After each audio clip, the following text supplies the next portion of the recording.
नमस्कार दोस्तों, आपका स्वागत है मेरे YouTube चैनल मोनू टॉक्स में।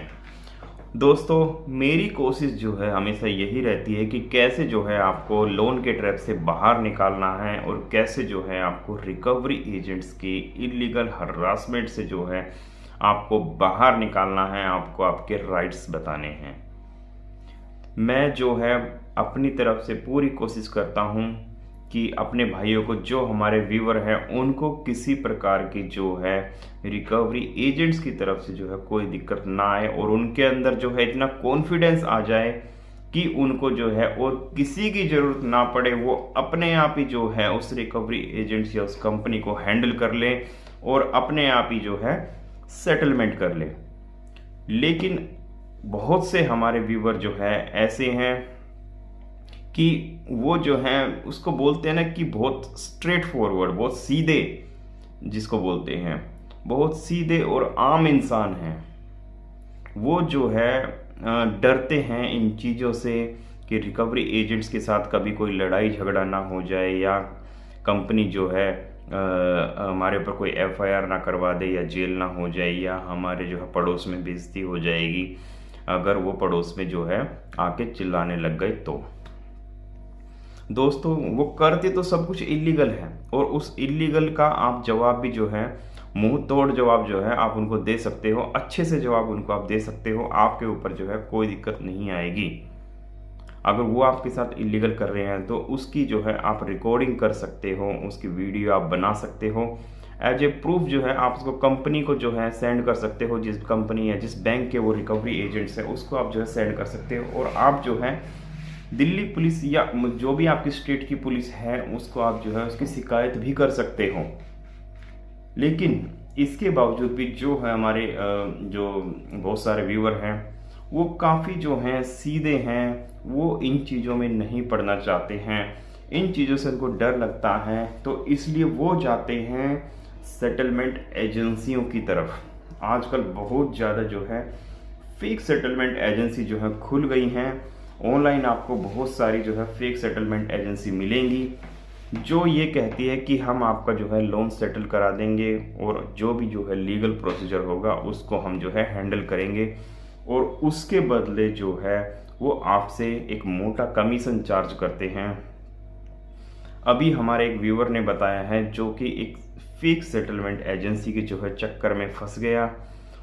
उस कंपनी ने क्या किया कि उनसे जो है कम से कम, जैसे उसका 1 लाख का लोन था, 1 लाख के लोन के लिए उसे 10,000 तो उस सेटलमेंट एजेंसी ने ही ले लिए उससे पैसे, और उसके बाद जो है 10,000 उन्होंने जो है एडवांस में उनसे ले लिए कि हम जो है आपके पूरे केस को हैंडल करेंगे और आपको जो है सेटलमेंट करवा देंगे और आपको जो है किसी प्रकार की कोई दिक्कत नहीं आएगी।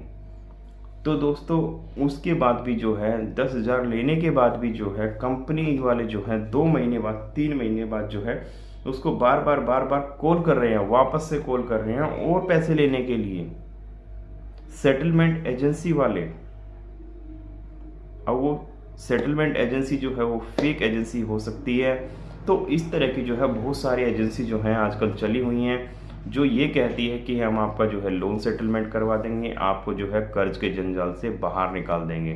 लेकिन दोस्तों, हमें जो है ऐसी फेक सेटलमेंट एजेंसियों से जो है बचना है, क्योंकि आप जो है पहले से ही आप परेशान हो, पहले से ही आप जो है कर्ज के दलदल में जो है फंस चुके हो और ये सेटलमेंट एजेंसियां जो हैं वो भी आपका फ़ायदा उठाकर जो है आपको हरासमेंट करने लग रही है और आपसे जो है वो आपसे पैसा वसूल रही है।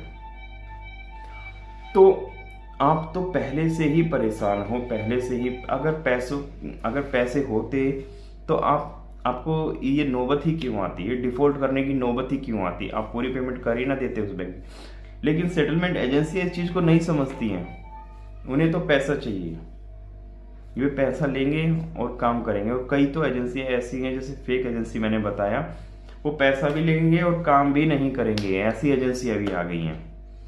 तो इन एजेंसियों के चक्कर में जो आपको नहीं पड़ना है, आपको अपना एडवोकेट खुद बनना है।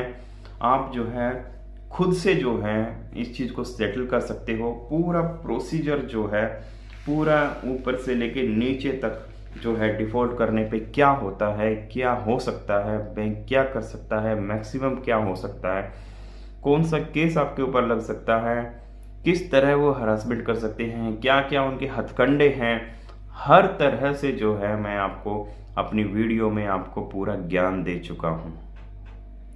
आप उस ज्ञान को जो है फॉलो करिए। आपको किसी की ज़रूरत नहीं है, आपको किसी सेटलमेंट एजेंसी की ज़रूरत नहीं है।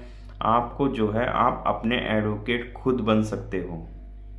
आपको आप एडवोकेट बन जाओगे, बस आपको अपने राइट्स जानने हैं कि आपको राइट्स क्या है। आपको अपना केस लड़ना, किसी दूसरे का केस नहीं लड़ना। आपको अपने अधिकार खुद जानने हैं। आपको इतना अपने अंदर कॉन्फिडेंस लाना है कि आपको किसी दूसरे की ज़रूरत ही ना पड़े। उसके लिए क्या है कि जैसे कि 2 नोटिस मैंने हमेशा बताए हैं कि अगर कोर्ट से कोई नोटिस आता है तो उसको आपको इग्नोर नहीं करना है, उसका रिप्लाई देना है। या अगर कोर्ट में जो है कोई हियरिंग डेट आई हुई है तो आपको अपीयर होना है कोर्ट में।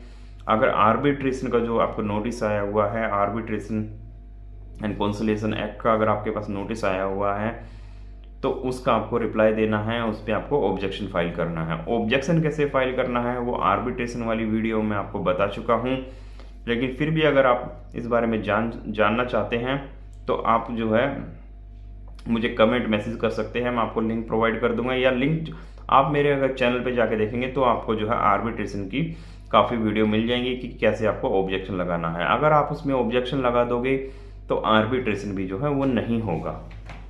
आर्बिट्रेशन की प्रक्रिया भी जो है रुक जाएगी, प्रोसीडिंग रुक जाएगी। आर्बिट्रेशन में होता क्या है, आर्बिट्रेशन में जो होता है एक बैंक और आपके बीच में जो है एक मध्यस्थ की नियुक्ति होती है जो कि बैंक के थ्रू होती है। लेकिन इसमें अगर रूल के मुताबिक अगर करें तो उसमें जो है दोनों पक्षों की सहमति होनी चाहिए। मतलब कि जो बैंक है और जो कंज्यूमर है, जो कस्टमर है, उन दोनों के बीच में सहमति होकर जो है किसी आर्बिट्रेटर को, किसी मध्यस्थ को नियुक्त किया जाता है। और वो जो है फिर आपके और बैंक के बीच में जो है वो सुलह करवाता है, सेटलमेंट करवाता है।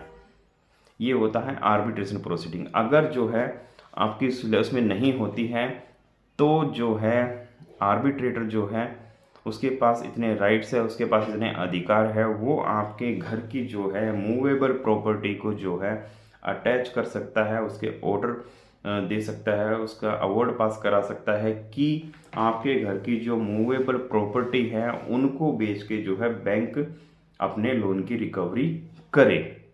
ऐसा ऑर्डर जो है वो आर्बिट्रेटर दे सकता है। या फिर अगर आप जो है कहीं काम करते हैं, किसी कंपनी में जॉब करते हैं, कहीं सैलरी और कहीं सरकारी जॉब करते हैं, आपकी जो है 50% सैलरी को भी जो है आर्बिट्रेटर अटैच कर सकता है। 50% आपकी सैलरी जो है वो कट के जो है बैंक के अकाउंट में जाएगी। ऐसा आदेश जो है वो आपकी कंपनी को या जिसमें जहाँ भी आप काम कर रहे हैं, जिस भी संस्था में आप काम कर रहे हैं, उसको ऐसा ऑर्डर जो है आर्बिट्रेटर दे सकता है।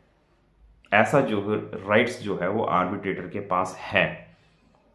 तो इसलिए जो है हमें आर्बिट्रेशन का जो नोटिस आता है उसका हमें रिप्लाई फाइल करना है, उसका हमें ऑब्जेक्शन लगाना है। ऑब्जेक्शन अगर आप लगा दोगे तो आर्बिट्रेशन जो प्रोसीडिंग है वो आगे नहीं चल पाएगी, क्योंकि दोनों की सहमति होना जरूरी है एज पर रूल। अगर आप ऑब्जेक्शन नहीं लगाओगे तो ये मान लिया जाएगा कि आप जो है आर्बिट्रेटर की अपॉइंटमेंट के लिए जो है आप राजी हो, आपको कोई दिक्कत नहीं है। अगर आप ऑब्जेक्शन लगा दोगे तो ये माना जाएगा कि आपको आपत्ति है आर्बिट्रेटर के अपॉइंटमेंट पे। तो आपको ऑब्जेक्शन कैसे लगाना है वो मैंने आपको बता दिया, आप वीडियो देख सकते हो। तो आपको जो है बस ये 2 नोटिस इग्नोर नहीं करने हैं। बाकी जो है आप अपना 6 महीने बाद, 7 महीने बाद, साल भर तक जो है आप अपना पैसों का अपना अरेंजमेंट रखो और आप जो है अपना सेटलमेंट कर लो।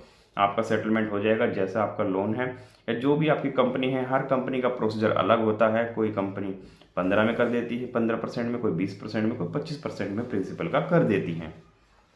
तो इस तरह जो है आप अपना सेटलमेंट खुद कर सकते हो। आपको किसी रिकवरी एजेंसी सेटलमेंट एजेंसी की आपको ज़रूरत नहीं है। अगर है भी तो किसी रेपुटेटेड कंपनी को ही चुनो, किसी रेपुटेटेड बंदे को ही चुनो। आपको जो है किसी फेक सेटलमेंट एजेंसी के चक्कर में नहीं पड़ना है, नहीं तो आप पहले ही फंसे हुए हो और ज़्यादा फंस जाओगे। मैं नहीं चाहता कि आपकी जो मेहनत की कमाई है वो ऐसे ही लुट जाए।